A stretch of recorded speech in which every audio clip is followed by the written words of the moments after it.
Alors très rapidement, une petite vidéo pour, le dernier chapitre, enfin les OTC du thème 6, portant sur le, cyberespace. Donc je vous montre d'abord une petite vidéo et puis après, j'enchaîne sur la suite. Et puis il y a encore plus grave, c'est la cyberattaque contre un pays. C'est arrivé à l'Estonie l'an dernier. Là-bas, on pense que ce sont les Russes qui ont bloqué pendant un jour tous les ordinateurs de l'État et l'Estonie a fait appel à l'OTAN pour mieux défendre son cyberespace. Personne en Estonie n'a oublié ces journées d'avril 2007. La capitale connaît alors des manifestations sans précédent. Les habitants russes de cette ancienne république soviétique se révoltent contre le déboulonnage de la statue d'un soldat de l'armée rouge au centre de Tallinn. Un mort et une centaine de blessés. Dans les semaines qui suivent, le pays va connaître une vague d'attaques cybernétiques massives qui ont marqué le responsable du centre de protection des systèmes informatiques d'État. Le Parlement a été pris pour cible, le ministère de la Défense, le ministère de l'Intérieur, le ministère des Affaires étrangères. Tout était visé, la police, les pompiers. Il y a eu aussi ces deux énormes embouteillages. Pour ça, c'est pas très difficile. Il suffit d'envoyer un SMS à ses amis, qui vont l'envoyer à leurs amis en leur demandant d'arrêter leur voiture demain, à midi exactement. Pour arriver à faire tout ça, il faut au moins une centaine de personnes. Une centaine de personnes capables de pirater des dizaines de milliers d'ordinateurs dans de nombreux pays pour envoyer les virus et les spams qui ont contaminé les systèmes informatiques des administrations, mais aussi des entreprises et des banques installées en Estonie. Pour nous, ces attaques ont duré 3 semaines, 1 mois,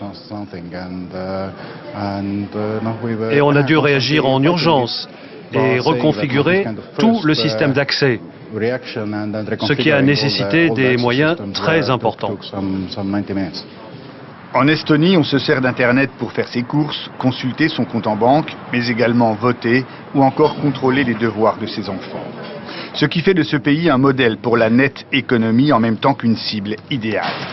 Alors, pour faire face à cette nouvelle forme de guerre, Tallinn a fait appel à l'OTAN pour ouvrir ce centre de cyberdéfense situé dans une caserne de l'armée. Un bâtiment ultra secret où civils et militaires réfléchissent aux meilleurs moyens de lutter contre la cybercriminalité. Ça va être beaucoup plus difficile d'attaquer et de trouver des outils efficaces, utilisables contre les systèmes de 10 pays. Ce ne sera plus seulement le problème d'une seule nation, il faudra s'attaquer à une alliance. Personne n'a encore réussi à remonter jusqu'aux responsables de ces attaques, même si tout le monde ici est persuadé qu'elles étaient directement liées à la statue du soldat soviétique, reléguée aujourd'hui au fond d'un cimetière militaire russe. On se quitte. Vous avez vu que c'était une vidéo d'archives, puisque ça date de 2007, vous avez vu qu'il y a marqué INA. Donc on ne sait pas très bien qui a attaqué, mais on suspecte très fortement, comme souvent quand on suspecte, les Russes. Ici, déplacement d'une statue qui était liée au souvenir de la Deuxième Guerre mondiale, et donc une protestation politique. Et puis avant ça, il y avait eu l'adhésion de l'Estonie à l'OTAN, qui était sans doute le plus grave. Donc l'attaque a ciblé à la fois les services publics et aussi un certain nombre de services privés, mais qui sont des services privés fondamentaux, comme les banques par exemple. Donc c'est une attaque qui a fonctionné par ce qu'on appelle un déni de service, un DDoS. C'est-à-dire que vous avez en fait eu des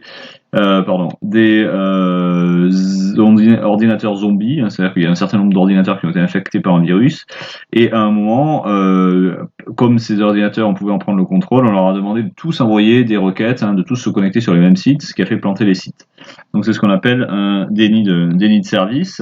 Et puis, ce qui est intéressant, c'est qu'il n'y a pas que la dimension cyber, il y a une dimension toute simple, on se coordonne par un réseau social, par WhatsApp, on dit, hop, un certain nombre de complices dans le pays, donc la minorité russe d'Estonie, on leur demande d'arrêter leur voiture sur l'autoroute, et donc on crée des embouteillages. Donc ça a coûté très cher, évidemment, et puis ça a engagé une réponse, ici, dans le cadre de l'OTAN, l'Estonie étant devenue du coup en pointe sur ce sujet. Alors ça montre que malgré son caractère technique, le cyberespace est en fait notre quotidien et que évidemment une attaque sur le cyberespace peut complètement paralyser nos vies. Donc connaître un petit peu cet espace et on parle de l'enjeu de la connaissance est indispensable pour notre monde. Donc c'est devenu un enjeu de pouvoir. Alors, je reviendrai là-dessus. C'est un concept qui apparaît dans la littérature de science-fiction, le mot cyberespace, chez un auteur qui s'appelle William Gibson, qui parle aussi de Matrice, vous reconnaîtrez le film des frères Wachowski. Donc il parlait d'une hallucination extraite des ordinateurs humains, une hallucination partagée, donc une espèce de monde virtuel partagé. Et puis ce concept va voyager, va être progressivement repris par les États, surtout dans les années 2000, quand vraiment ça devient une réalité, avec plusieurs définitions. Là, alors, deux définitions globalement, soit la définition qui correspond au premier sens, c'est-à-dire un espace commun créé par les ordinateurs, donc une définition assez neutre finalement. Un espace, c'est un peu ce que je vous ai marqué ici, un espace d'information généré par l'interconnexion globale des systèmes d'information et de communication, où les données sont créées, stockées, partagées. Je vous en ai donné une autre qui est celle de l'armée française, réseau planétaire qui relie virtuellement les activités humaines grâce à l'interconnexion des ordinateurs et permet la circulation et l'échange rapide d'informations. Donc une définition qui est assez neutre. Une deuxième définition qui est sous-tendue, c'est celle du cyberespace comme terrain d'affrontement, c'est-à-dire comme champ de bataille possible. Les deux définitions ne sont pas exclusives, mais peuvent être aussi... vous n'avez pas forcément les mêmes définitions selon les acteurs. Par exemple, les acteurs qui n'utilisent pas trop ces définitions, qui leur plaisent pas trop l'idée que le réseau soit mondial, c'est la Chine ou la Russie, qui sont plutôt centrés sur une définition plus nationale. Voilà. Alors, justement, on va voir en quoi le cyberespace est un lieu d'affrontement. D'abord, en expliquant plutôt quel est le fonctionnement. Donc, on traduit généralement le cyberespace en distinguant 4 couches, ce qu'on appelle des couches. Donc, d'abord, la couche dite physique, c'est-à-dire ce qui physiquement permet au cyberespace de fonctionner. Donc, c'est assez étendu, c'est-à-dire qu'on peut mettre les centrales électriques là-dedans, évidemment, sans ordinateur et sans énergie pour les faire tourner, ça peut pas marcher. Mais globalement, il y a aussi tout ce qu'on voit pas, qui est essentiel. Alors l'aspect le plus connu, ce sont évidemment les câbles sous-marins. Donc il y a 450 câbles, un peu plus, ce qui fait 1,3 million de kilomètres sous la mer plus précisément. Et ces câbles transportent l'essentiel des flux d'informations, 99%. Donc le reste est vraiment résiduel. Alors, le reste, ça existe quand même, c'est les satellites, et en particulier donc les nouvelles constellations de satellites qui sont en train d'être étendues, donc celle de Starlink par exemple d'Elon Musk, qui ont pour intérêt de couvrir des espaces qui sont par exemple trop lointains, trop mal connectés, les océans, donc les pays en voie de développement où il y a des vastes étendues de terre, et donc où il y a un gros potentiel, c'est-à-dire que c'est peut-être pas le plus important numériquement, mais c'est là où on espère le plus de croissance. Il y a aussi des câbles terrestres, évidemment. Il y a aussi enfin les fameux data centers où sont stockées ces informations qui sont pas... quand on parle de cloud, c'est pas si virtuel que ça, c'est-à-dire que, vous le savez, il y a ces espèces d'immenses armoires qui stockent ces informations. Donc, on peut très bien imaginer paralyser un pays. Quand je parle des couches, c'est concrètement dans le cas d'une cyberattaque. Si vous coupez les câbles ou si vous détruisez les centres de données, vous pouvez avoir un effet évidemment très important sur le cyberespace. Deuxième aspect, les infrastructures logiques. Alors, qu'est-ce que ça veut dire? C'est ici les protocoles, on dit en termes informatiques, qui permettent aux ordinateurs de communiquer entre eux. Concrètement, il y a un protocole qui s'appelle le protocole DNS, le Domain Name System, qui va traduire en langage informatique des informations de langage humain. Par exemple, un nom de site avec un www.quelquechose.com va être traduit en une série de chiffres. Et donc ça suppose des règles précises, et évidemment si vous détraquez ça, vous rendez impossible la communication entre les ordinateurs, et donc vous paralysez tout le système. Pour ça, il faut qu'il y ait une espèce d'annuaire qui dise à tel chiffre correspond tel utilisateur ou tel site. Cet annuaire, c'est donc une attribution des adresses. C'est la fonction d'une organisation basée aux États-Unis qui s'appelle l'ICANN. Donc il y a un pouvoir important, on va en reparler, parce que elle peut attribuer ces noms de domaine. Donc là, on n'est plus dans le domaine des États. Donc le premier domaine des infrastructures physiques, c'est beaucoup quand même le domaine des États, puisque c'est l'équipement public, en gros. Là, on est plutôt sur des organisations internationales, donc l'ICANN avec un certain nombre de réserves, même si c'est américain, ça reste international. Et puis il y a des organisations plus anciennes, par exemple l'UIT, donc qui date du télégraphe au 19e siècle, qui donne en fait des normes d'échange dans tous les domaines. Là aussi, il y a un gros enjeu pour que les systèmes techniques puissent communiquer entre eux.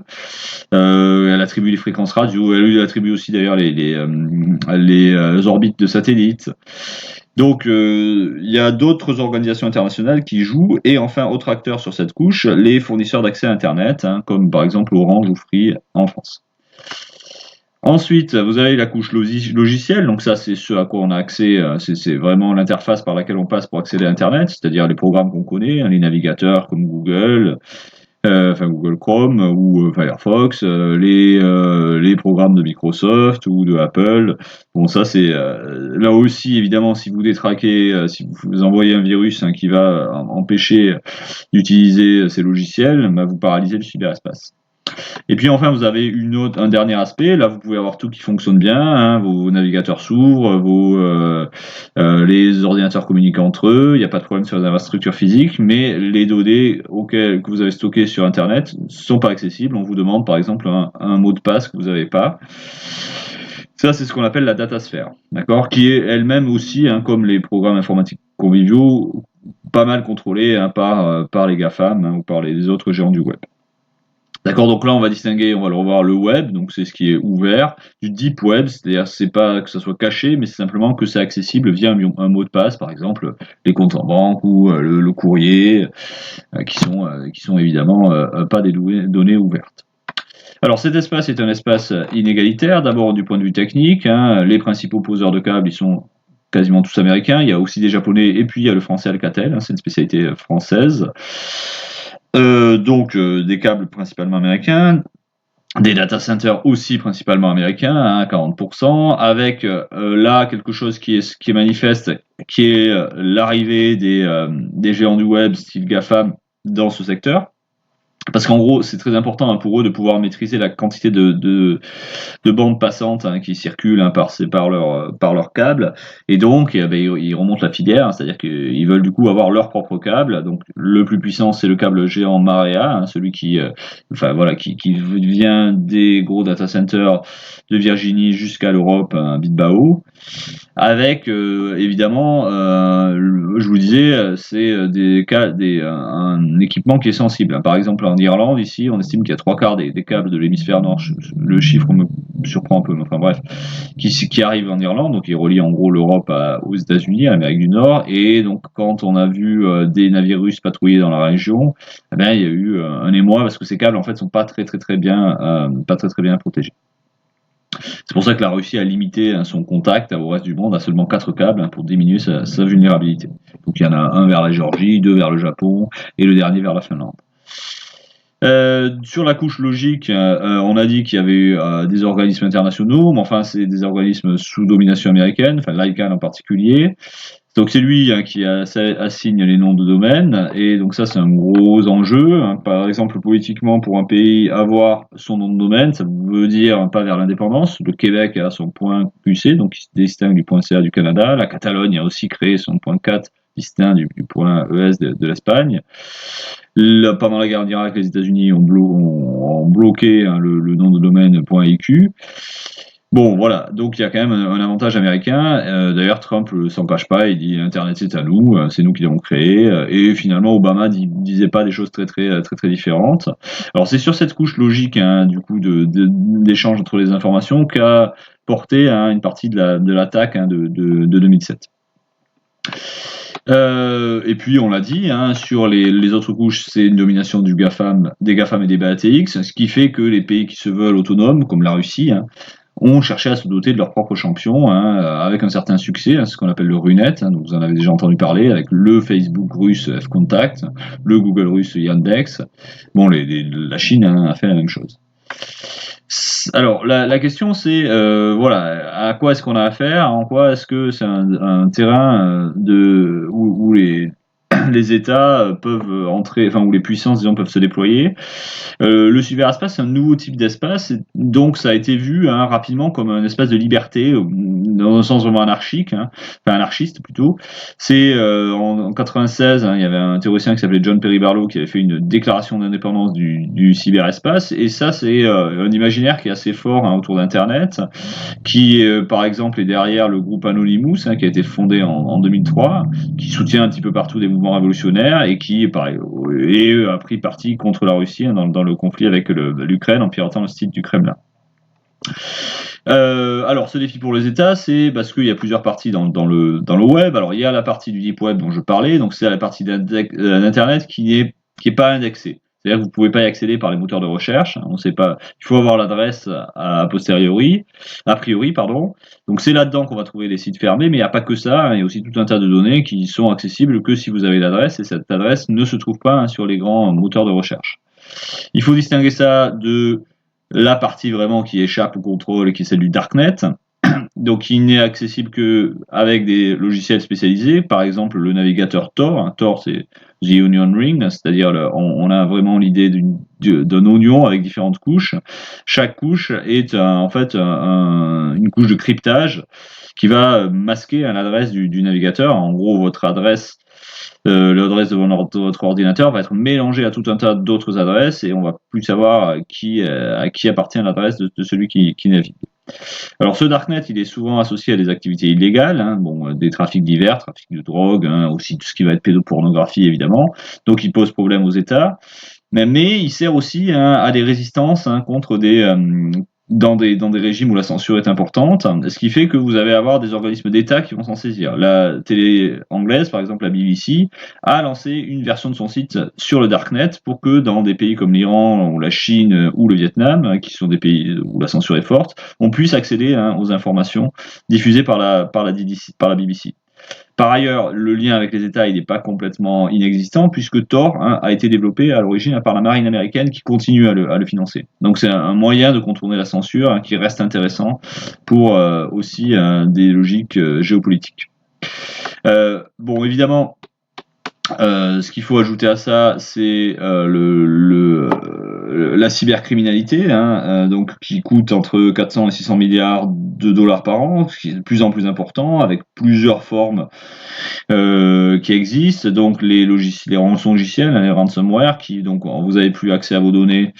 Je m'aperçois que j'ai pas mis un S sur votre polycopier. Si vous payez pas la rançon, donc on bloque l'accès à vos comptes bancaires, votre mail.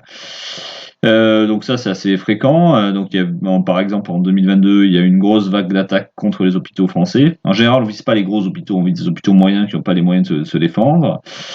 Il y a le phishing, on vous envoie un faux mail, vous cliquez et puis donc on dérobe vos données dont on va pouvoir se servir après. Par exemple au début de 2024 il y a eu, vous le savez, les ENT qui ont été bloqués. Pourquoi ? Parce qu'il y avait eu visiblement du phishing, quelqu'un avait récupéré un code d'accès et donc avait pu détourner le réseau pour envoyer des messages à caractère terroriste sur le réseau de l'éducation nationale. Bon, il y a les attaques en délit de service dont on a déjà parlé. Bon, voilà, tout ça, c'est des sommes qui sont très importantes. Les grandes firmes qui ont été victimes de rançon logiciel, elles payent. Il y a par exemple l'exemple d'une grande firme multinationale de la viande brésilienne, la JBS, qui a dû payer jusqu'à 9 millions de dollars pour récupérer ses données. Donc c'est vraiment des sommes colossales. Donc, ce qui implique qu'il y a du coup un enjeu pour les États. Alors, depuis les années 90, on a théorisé quelque chose qui serait une guerre du web, la network, qui était pensée d'abord comme un conflit asymétrique, avec des petits contre des gros, et qui mettait en scène la figure du hacker. Donc, les hackers, c'est des experts informatiques qui trouvent des failles dans les systèmes. Donc, on va distinguer des hackers blancs, c'est-à-dire qu'ils regardent votre système, ils essaient de le hacker, et s'ils y arrivent, ils disent voilà, là vous avez une faille.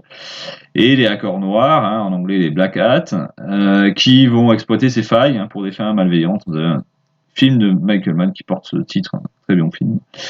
Donc le cyber, donc là c'est des fins criminelles. Donc le cyber peut être un instrument d'espionnage. Par exemple, d'espionnage industriel, hein, en 2019, on sait qu'il y a, là aussi j'ai oublié un S, 8 administrations américaines, donc des grosses administrations, hein, le commerce, le trésor, hein, et des entreprises technologiques qui ont été ciblées par un logiciel espion que le président Biden a décidé d'attribuer à la Russie. Hein. Il n'y a pas de doute. Biden par la suite, hein, c'était en 2019. Alors, effectivement, les cyberattaques, elles ont plusieurs avantages. D'abord, c'est que contrairement à des troupes qu'on voit se masser, dont on peut anticiper, même l'attaque contre l'Ukraine avait été anticipée par les États-Unis, elles sont pas faciles à anticiper. Donc, il y a un effet de surprise. Et surtout, ce qui se passe, c'est on peut pas être sûr de l'endroit d'où est venue l'attaque. On l'a dit pour 2007, on l'a dit à nouveau pour 2019, même si les Américains de plus en plus décident de pas hésiter là-dessus. Hein. Donc, en fait, il y a le risque d'être manipulé et de répliquer contre le mauvais ennemi dans le cas de ces attaques qu'on appelle faux drapeaux. Hein. C'est-à-dire qu'en fait, on fait croire que ce sont les Russes, c'est pas les Russes, hein, ce genre de choses. Donc, du coup, les pays hésitent à répliquer.